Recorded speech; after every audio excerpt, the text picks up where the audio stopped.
my first encounter with Rissho Kosei-kai was in 2020. And of course, that was the time of the pandemic, and we had lockdown, and we all had to stay at home.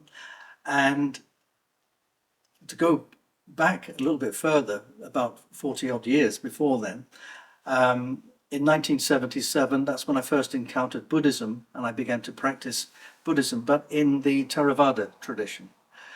But I decided in 2020 that I wanted to find out more about the history of Buddhism in Japan. And because I've been to Japan a number of times in my capacity as a professional musician playing concerts there, but I didn't really know much about Mahayana Buddhism. And I thought this was a good opportunity for me to make a study. So I went on the internet and I started to watch. I came across some talks by Dr. Jean Reeves about the Lotus Sutra, and I really became quite fascinated by the Lotus Sutra. And I got a copy of the Lotus Sutra and I couldn't understand it. I just tried to read it. I need help. I need help here. And I saw there was a book called The Stories of the Lotus Sutra by Dr. Jean Reeves, which I got, and that started to shed some light a little bit more on that. But of course, because having been a practicing Buddhist for a long time anyway, I realized the importance of Sangha, and I needed to find a Sangha that I could study with. And I live in Scotland, and I thought, I wonder if there's a group in Scotland or somewhere in the UK that I could join or make contact with. And I went on the internet, just typed in Rissho Kosei-kai UK, and a site came up. But the amazing thing was that the centre in London had only opened 5 months before. And I believe they already had some members in the UK, mostly based I believe in the sort of London area, the southeast of England. And but I think I was one of the first, or if not the first, to make contact. And I got to speak with Reverend Hosoya, and we arranged a Zoom meeting, and we got to talk. And I thought, yeah, I really want to make a study. So actually, even though I'd been a practicing Buddhist for a long time, I entered it from an idea of actually study, first of all. But then when I started to, when it really kind of started to open up to me, then it became more than that. It went from the head to the heart, and it's more a feeling that I really got, because I'm not an intellectual person. I'm not an academic. I'm a musician. I'm an artist. So I work more from the senses of feeling something. Very often that I can't really explain in words. I explain better in music. So I just started to get this feeling about the Lotus Sutra and what it was saying. And I mean, we're all very fortunate that we had the internet at that time. We were able to keep in contact. And I started to go on to the Sunday services on Zoom and join in the Hosa, which I thought was straight away, that really struck me as being a really unique part of Rissho Kosei-kai, is the Hosa, the Dharma circle, where you can kind of share ideas. And yeah, I was very fortunate. I just found this really fantastic community, this fantastic Sangha.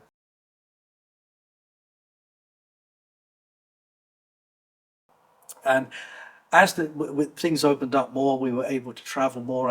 I went to UK, Rissho Kosei-kai UK in London, and made contact with, actually got to meet people, which was very nice. Then we had a Gonzon installation here at my house in Scotland. And that was really the start of the practice. And also my wife started to practice with me as well. And so it became something that was a central part of our lives, especially during that lockdown time, because when we think of that as being a very an unpleasant time for the whole world. And as it turned out for us, it was an opportunity. We live very busy lives. I'm always traveling all over the world. And for the first time in my life, I was in one place for 2 years in my home, and I was able to sit down and take stock of everything and kind of reset myself. I know that's a phrase that was used a lot about that. And so this is really what my wife and I did. And just continued to study and learn. I went on Rissho Kosei-kai, the UK do very good courses on basic Buddhism, and which I did, even though I'd been studying for a long time, and I learned an awful lot from that. Then a course on a lecturer's course, and I also did the Lotus Sutra course as well. We all did it online because it wasn't possible always to meet, and so that really opened up my whole understanding. And there were things. What happened when I read the Lotus Sutra? When I really started to read it, the one thing that really hit me, because I was reading it and not really understanding what it was about. I think I was taking things too literally for a start. When it came to the parables, then I had a little bit more of an understanding of that. But what really hit me when we got to chapter 16, the eternal life, the life of the eternal Tathagata, then I thought that was the one thing that I felt that I didn't have in my practice before.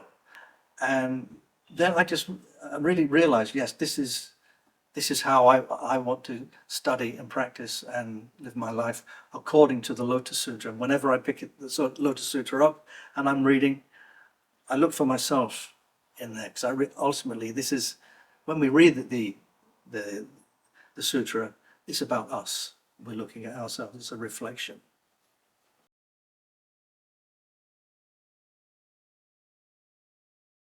As time went on, Reverend Hosoi asked me if I would like to receive a headquarters Gohonzon, which I have here at home, the very first one here in Scotland. So with that, almost like a little bit of a rebirth, as it were, as well.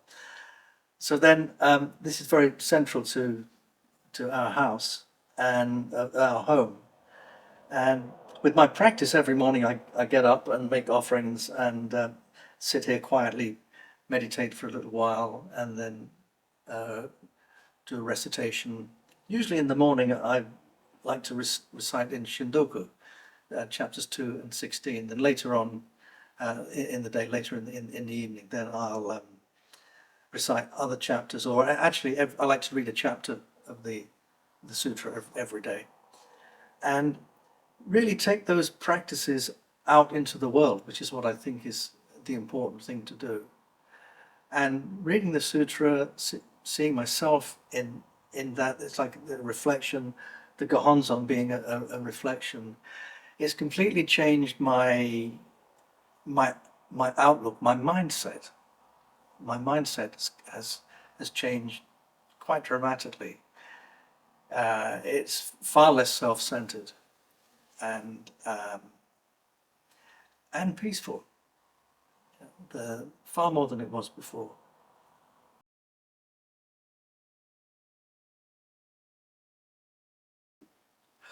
Well, when I was practicing in the Theravada tradition, I wanted to get more involved in studying the sutras.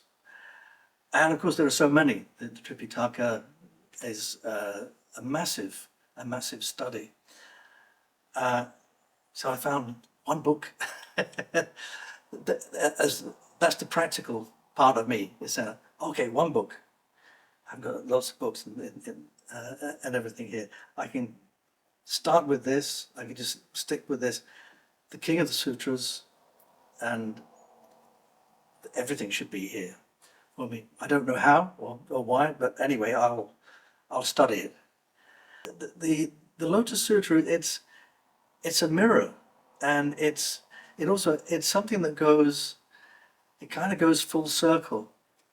That's how I kind of see it. When you go from the Sutra of Innumerable Meanings and the very first part of meeting on Divine Eagle Peak, and then you get right to the end, the Contemplation Sutra, how should we practice, and if you do that, you suddenly realize, oh, we're back at the beginning again.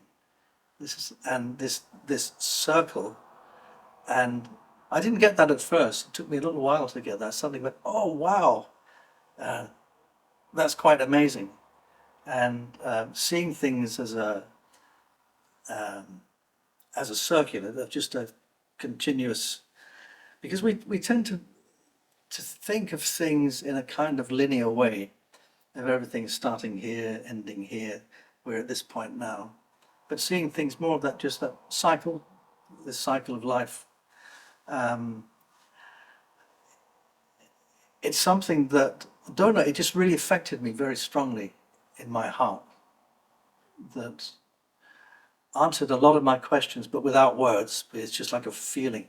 Okay, any anxiety that I've had over the years in the past of, thinking of worrying about the past, concerned about the future, all of that. Well, no, it's just right now. That is it. And also the Lotus Sutra, it's a beautiful piece of literature.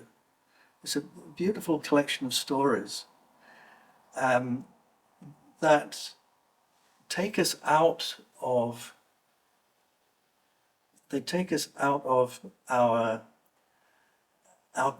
ideas of things. It kind of expands everything for us. So you read it at first, you think, well, this is incredible, a spot of ink, and then how many spots of ink and all this kind of thing. You think, well, that's just to really expand our minds and to prepare us for a story that is quite amazing, that we hadn't heard before. So I just find the reciting the Lotus Sutras is incredibly uplifting, and it comes back to me every so often.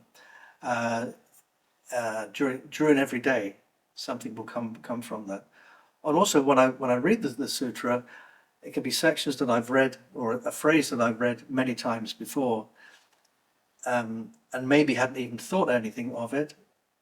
It just kind of read over it, and that was it. And then because of the particular mindset I'm in or things that have happened, suddenly that one phrase will come to life, and I go, I understand it. And that's what kind of hooked me with the Lotus Sutra. It's because there's always going to be something that's going to come up, and you go, oh wow, yeah, I get that.